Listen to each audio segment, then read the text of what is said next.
I'm just gonna say it. Giselle is the problem with the show.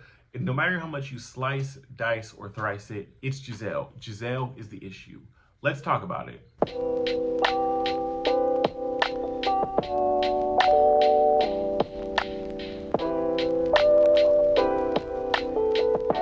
What is up, you guys? Welcome back to Leo Reviews. I'm your boy Leo, and today we are here to review The Real Housewives of Potomac, Season 8, Episodes 5 and 6, I think? Yeah, 5 and 6. I'm not going to hold you guys. I did not review it last week. The last week's episode didn't give much. It did not give much, like, at all. And I wanted to see what this was going to give, but Potomac is just not...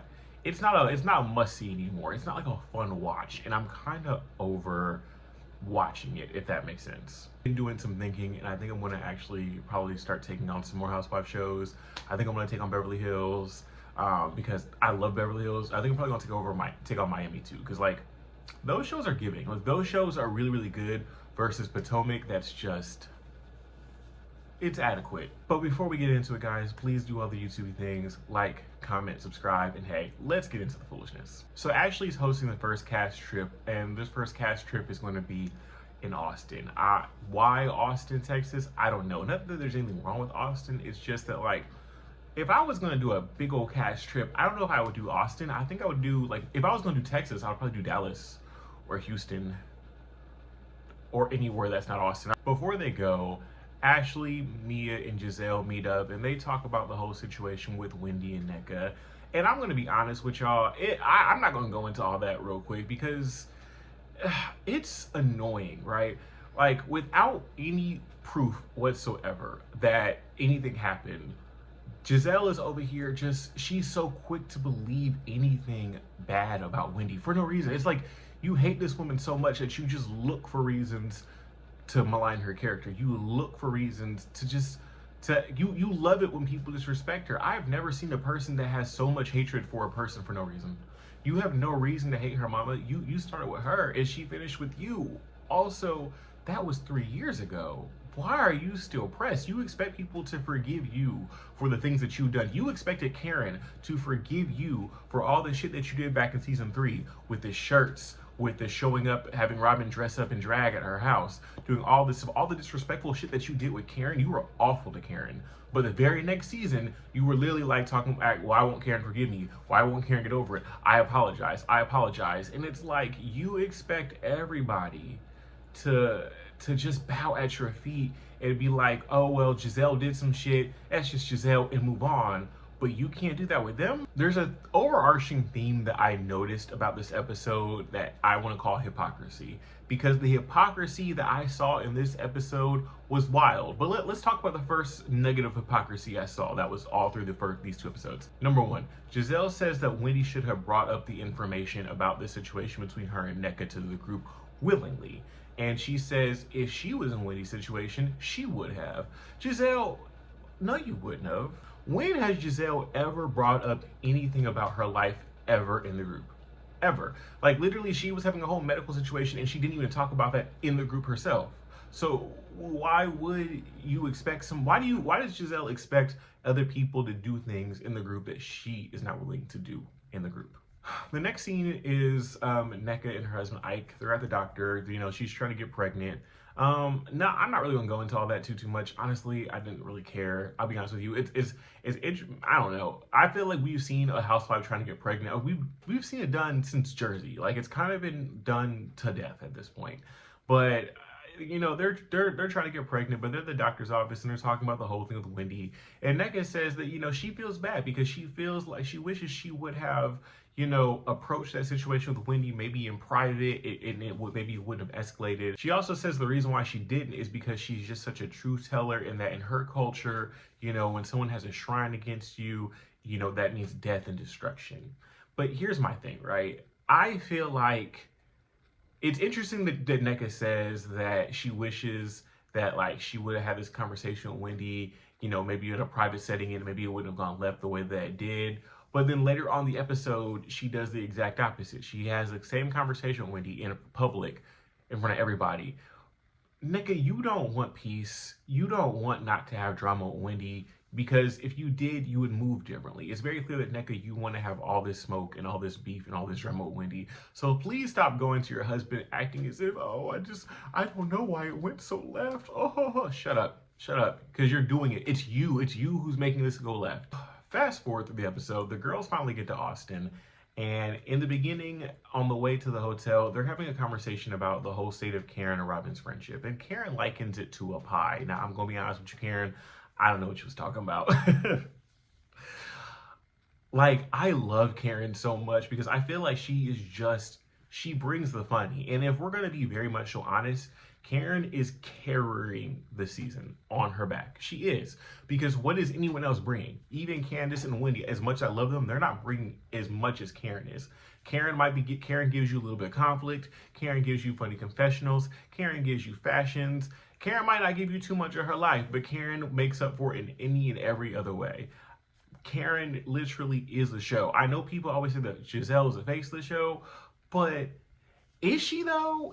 Are you the show? Because Karen, the grande dame, that's the show. I forgot to mention there was a scene with Mia and her husband doing therapy, and they were talking about the reason why they were having some issues in their marriage, and the fact that Mia almost had to call a divorce attorney was because, you know, that because she said that he was working too much, and he is acting as if he's working so much to get his business back together, which he really might be doing that, but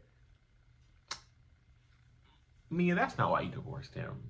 If you're divorced, you want to divorce him because the checks aren't coming in. Child, Mia over here telling a whole story about a situation that they had with a lawyer. They said that they had sold a property and the lawyer stole the money. They reported it.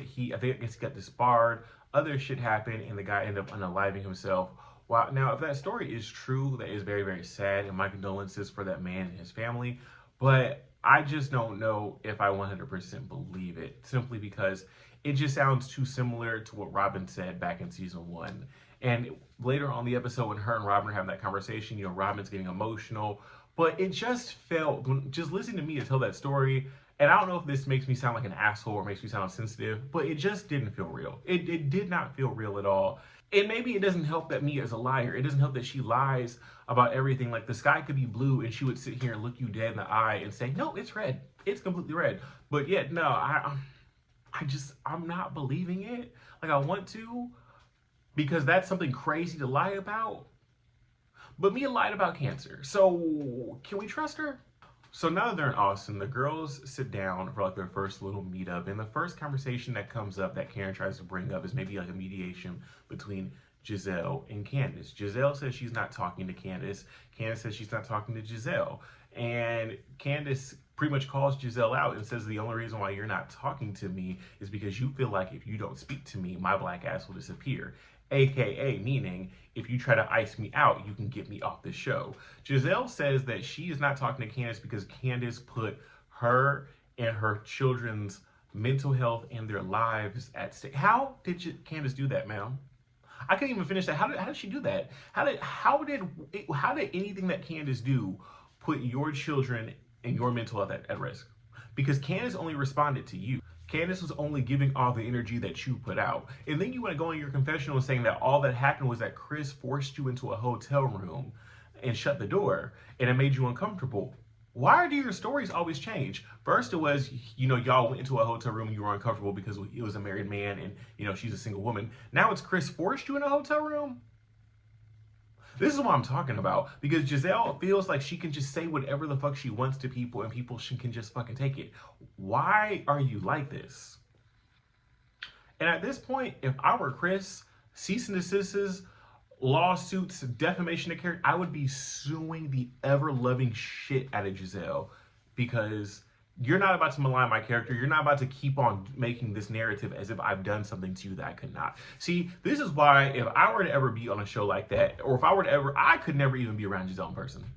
I'll be honest with you. As a grown man, I could never, if I were to ever meet her in public, I would avoid her. Because I feel like if I brushed up against her, like if I was like walking and I actually bumped against her, she would accuse me of something I didn't do. Or she would be scared, because typically when she sees men that look like me, she gets scared and she has to have security. She's the kind of woman that accuses men of stuff that they're not doing or makes something out of nothing. couldn't be around it. Here's where this episode truly goes to shit. Giselle brings up the whole situation with Wendy and Nneka, and she brings it up with like what Wendy's mom said about Mia, and trying to equate to what Wendy's mom said about Mia to, you know, demons and voodoo. Before I get to even that part, Wendy, stop letting Giselle do that. Please stop it. Every single time Giselle would bring up your name, if I were you, I'd be like, oh, before we talk about that, Giselle, are we going to talk about me and you? Are we going to talk about me and you? Let's talk about our issues. No, you don't want to talk about it? Okay, then shut the fuck up about it. Shut the fuck up unless you want to talk about me and you. Because before you can talk about me and anybody else, we're going to talk about me and you. And I would hate to have to read you down again. Start giving Giselle that energy. Stop letting Giselle puppeteer the bullshit. Stop letting Giselle just do all this bullshit that you have all allowed her to do for all these fucking years. But anyways, Wendy's trying to prove that the whole situation, what, you know, her mom said about Mia wasn't witchcraft. And she reads Wendy's mom's tweet. I'm not going to go over the tweet, but I would say this.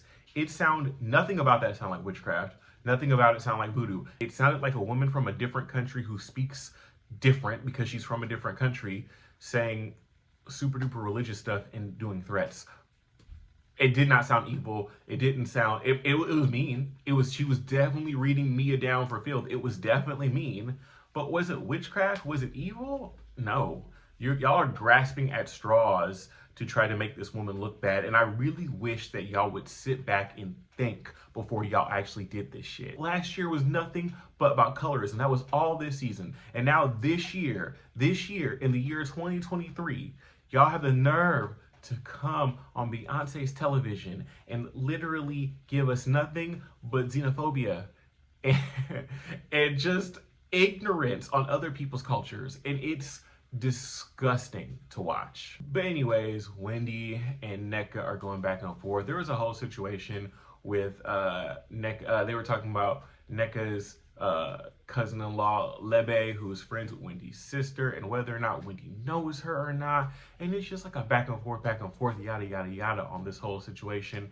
And I'm gonna be honest with y'all, as much as I love Wendy and as much as I dislike Nneka, I am disappointed with the fact that Wendy, it's so clear that you're lying, hun. It's so clear that you're lying. It's so clear that this whole situation caught you off guard and you did not know how to bounce back from it. Not quickly. I think what it is that you are very much so used to fighting with the Green Eyed Bandits. And fighting with the Green Eyed Bandits is easy. They cannot read. They are not with it. They're not with it. And they're going to make up stuff that it's going to be very, very obvious is not true because they don't know you or know anything about you. I feel like Wendy just was not equipped. She was not equipped and she was not prepared for this bullshit this season. And she's just grasping at straws and trying to distance herself from this lady Lebe. And it's not working because unfortunately, Wendy, it makes you look significantly more guilty.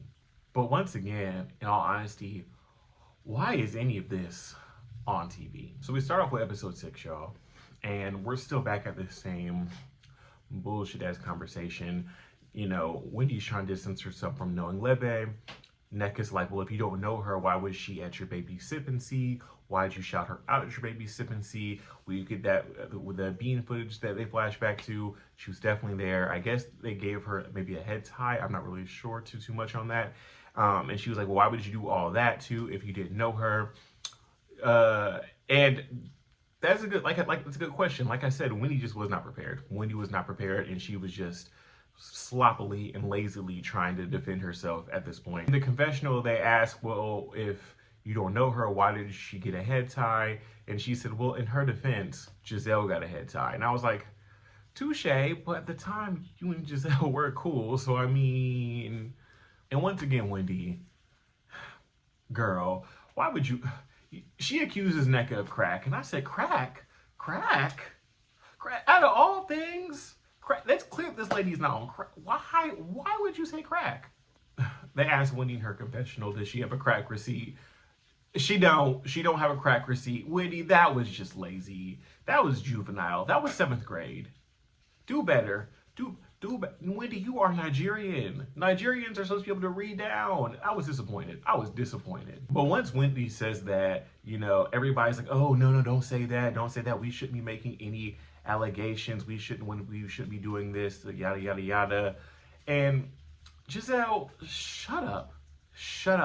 Because just like Wendy should not be making drug allegations, you shouldn't be doing SA allegations. You should not be accusing people's husbands of sexual assault when they're not committing acts of sexual assault. So shut the fuck up talking to us about what type of allegations are inappropriate and what are not. Because if that's wrong, you're triple wrong. After that, we go to our next scene. The girls all get dressed, get pretty, and then go into dinner. And they start having this it was a very long scene where they were just having this conversation about freaky shit and sex and whatnot. And they get real descriptive. They were asking, who swallows. Only Robin was willing to admit it when, girl, I know all y'all, not all, but I believe some more of y'all do. But it's okay. We want to be classy on TV, right? Karen in the confessional shades Robin down, talking about, I would not be swallowing wine because you don't know what you're swallowing. And honestly, yeah, I agree. That sounds like a recipe to get throat gonorrhea. I'll be honest with you, Robin. Don't do that. Make sure your man is tested weekly, daily. Because as much as Juan Flanders, make sure he's tested on a regular. If you're going to be doing anything with him, because you're not going to leave, but make sure you keep yourself safe. Candace says she likes it when Chris pees on her, and Candace is such a beautiful black woman, and the thought of her allowing that white man, never mind. After dinner, they end up going to Robin's room. They're all having a good time. They're actually all laughing and making jokes. Giselle decides that she no longer wants to be with the group, and she just ups and walks away, goes to bed. And you know what I find funny? The fact that Giselle is not there, everybody is coexisting, right? It definitely still gave coworker, but we're still coexisting as coworkers. It's funny how Robin can only not speak to Wendy and Candace when Giselle is around, but when Giselle is not around, she can have conversations with them. It can be cordial, it can be civil, but let your Green Knight Bandit friend be there, you're quiet, you're on mute. It's funny how that works, right? The whole thing made me realize that the problem of this show is Giselle. It 100% is Giselle, because everybody allows Giselle to pull this mean girl bullshit, and everybody just wants to follow through. I honestly will say this: if you cut the snake off at the head, it might be a little bit better.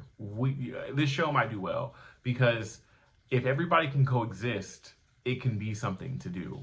But to be honest with you, I feel like this show is damn near is unredeemable at this point. It's not, because if you're going to allow Giselle and Robin to keep on trying to ice people out, if you're going to allow them to keep on making these false allegations on people's husbands, if you're going to allow them to just keep on doing what you want with no repercussions of nothing for their behavior, then in all honesty, to producers, to showrun, all y'all don't want the show to succeed. Candace tells Robin that it's time for them to have a conversation, and she says that they want to have this talk. Robin doesn't know what she has to talk about, because she's like, oh, you bashed me a bunch last year. But it's like, Robin, you deserved it. Stop trying to be a victim in all this, Robin. You deserved it. With you hiding all that shit, and you and Giselle hiding your shit, but trying to put Chris on blast, you deserved it. But Candace, I'm gonna say this, hun. Please let this be the very last time you try with her. Please don't try with her no more. Let this be the last attempt with Robin, because clearly Robin don't mean you no good, and you don't really care. So just no more. The next morning, all the girls meet up in Ashley's room. Ashley wants for them to have a vagina lady part painting party. Weird, but have fun, I guess. Is that a girl thing? Like, is that a female thing? Because I for one, I know no straight man would do that, but I don't know that many. I mean, like, I'm bisexual myself, so I do hang around a lot of gays, but I don't know how many of my gay friends would be like, let's just paint penises, especially if they're not in front of us to paint. You know what I'm saying? Like, I don't know. They never actually get around to doing that, because Karen brings up the whole entire situation with Robin and Juan, and how this whole situation with Robin and Juan, and how Robin bringing it up to only half the group is dividing the group. Now, while I do think that is a reach, I kind of get what Karen is talking about. Karen wants to hold Robin accountable for her behavior, for the fact that Robin never brings up any of her tea. in the group, but Robin expects everybody else to bring up their tea in the group. Robin says that she only really talked to the people that reached out to her, and that's when Candace says, well, I reached out to you, so why didn't you talk to me? And Robin's like, are you serious? Are you serious with how you bashed me last year? And at this point, they get to arguing. They're going back and forth, and it's not productive at this point, like, at all. We find out that Robin has never even seen the messages between Wanda and this girl because Robin deleted them because she says she doesn't even deal with thirst buckets. And, oh no, she said Juan deleted them. And she said Juan deletes all the messages in his phone to the point to where typically when coaches have to reach out to her because they can't get a hold of him because he even deletes numbers. And I said, oh, that's weird, because consistently deleting your phone like that is a very much so textbook cheaters move. But the fact of the matter is that he's deleting coaches' names out of his phone is the most unprofessional thing. No wonder Juan got fired, because he's unprofessional as fuck. If the fact that they have to go to his wife to get a hold of him, no wonder. What shady shit are you doing, Juan, that you need to delete what's in your phone on a regular basis? It can't just be cheating. Robin is not going to check your phone because Robin doesn't care. So what are you doing that you feel like you need to delete your phone on a regular basis, Juan? Inquiring minds want to know, Juan. Robin starts getting mad. She's hooping, she's hollering, and she's screaming. And when I tell you Karen, Karen is my favorite confessional gangster this season, because Karen says that Robin is at this point acting like one of those wives from a polygamy group. All she needs is like one of those bonnets, and she pulls out one of those bonnets from, you know that show? What's that show called? Where they were wearing the red. Y'all, I forget that name of that show. Where they were wearing the red. Whatever. And she puts that bonnet on and she's like, it's a good man, yo. It's a good man. Why is it a good man? But at this point, Ashley's pissed. They've been arguing all morning. They missed her activities. So they're just going to do their next activities. They have 2 activities planned. One group of girls is going to go to the distillery. The other group of girls is going to go to go boot shopping. Wendy, Candace, Karen, and Mia went to the distillery, while Giselle, Robin, Ashley, and Neckbone decided to go to the boot shop. Before they go, we see Karen on the phone with somebody from this organization called PAID, which is an organization that helps lend a voice to victims of sexual assault. And we remember it when in season 2, Karen told us her sexual assault story. And I think that it's really good that Karen's really doing something. Karen's still continuously doing something for people to have a voice, because a lot of cases people, when they go through that, don't report it. So she's being an advocate for people to really find their voice, and I think that that's so beautiful. Remember how earlier I said that there was a lot of hypocrisy in this episode? Here's another portion of the hypocrisy. On the way to the 2 activities, we see, on the way to the different activities, we see Giselle, Robin, and Ashley talking about how they're like confused why the other girls thought they should, you know, why Robin should bring her whole tea and tell their whole tea to the group, yada, yada, yada. But didn't y'all just say that y'all wanted Wendy to do that? Didn't you, Giselle, say that if you were Wendy, you would have brought your tea about NECA to the group? So it's funny how y'all have this expectation for Wendy.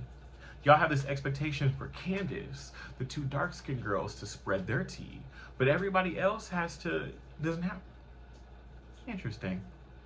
But watching the 2 tandem scenes, the distillery group versus the boot shop group, there is a very clear difference. And I'll say this. Candace, Wendy, Karen, and Mia, as much as I think that Mia is a liar, Mia is fun. Candace is fun. Wendy is fun. Karen is fun. Their group was fun.